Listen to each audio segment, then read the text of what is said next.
千云龙桥，飞行船横，银汉迢迢多，金风玉露一相逢，便胜却人间无数。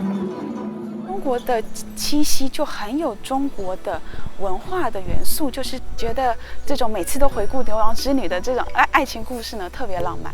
就西方节日来说，没有什么感情，可能因为没有什么故事在其中。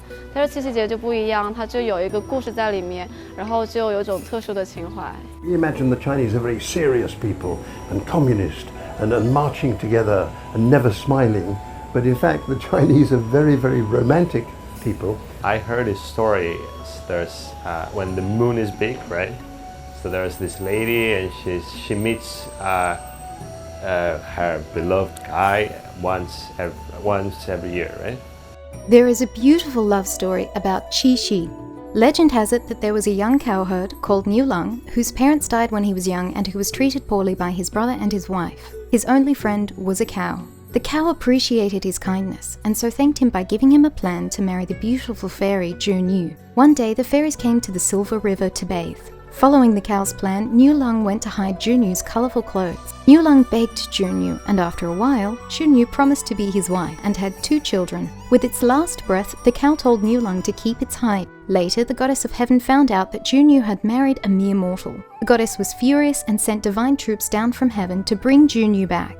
Niulang was very upset that his wife had disappeared, so he put on the cow's hide and carried his 2 beloved children off to heaven to find Zhu. The goddess discovered this and was very angry, taking out her hairpin to separate the 2 lovers forever, thus forming the Milky Way between Altair and Vega. Zhu must forever sit on one side of the river, sadly weaving on her loom, while Niulang watches her from afar while taking care of their 2 children. Later, the goddess relented and gave them permission to meet on the 7th night of the 7th month. And once a year, all the magpies in the world would take pity on them and fly up into heaven to form a bridge over the star Deneb in the Cygnus constellation, so the lovers may be together for a single night across the Milky Way.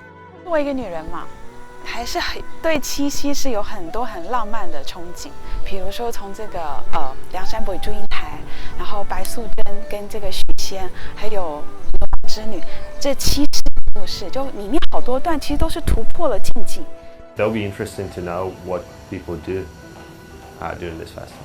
How do people celebrate? 在中国，七夕的习俗保留到现在呢，主要是有拜织女星、牵牛星来乞巧。Threading a needle is the earliest way of qitiao.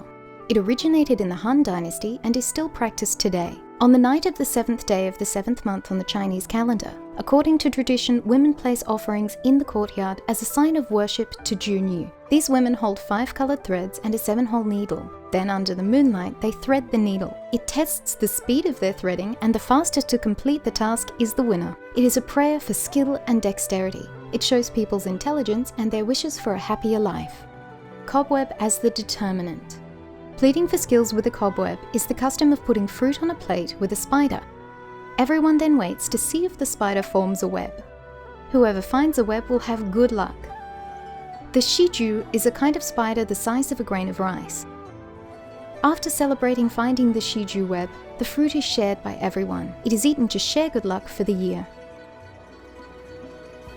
Ingenuity test by floating needle.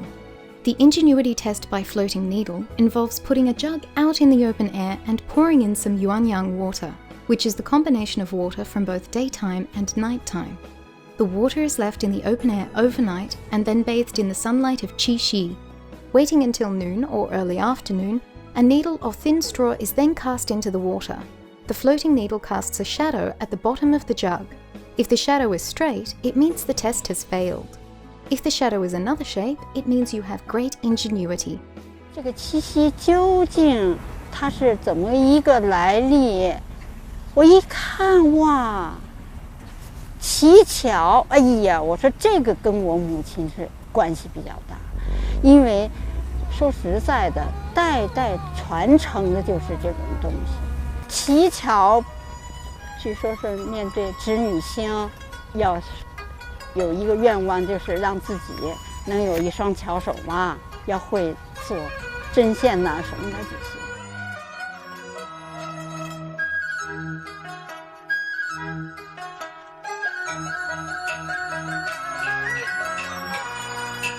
我问天上弯弯月，谁能好过我牛郎国？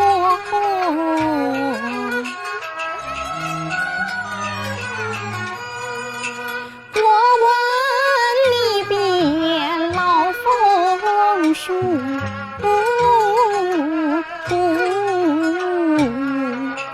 几曾见所娇儿花两朵？再问清溪换长水。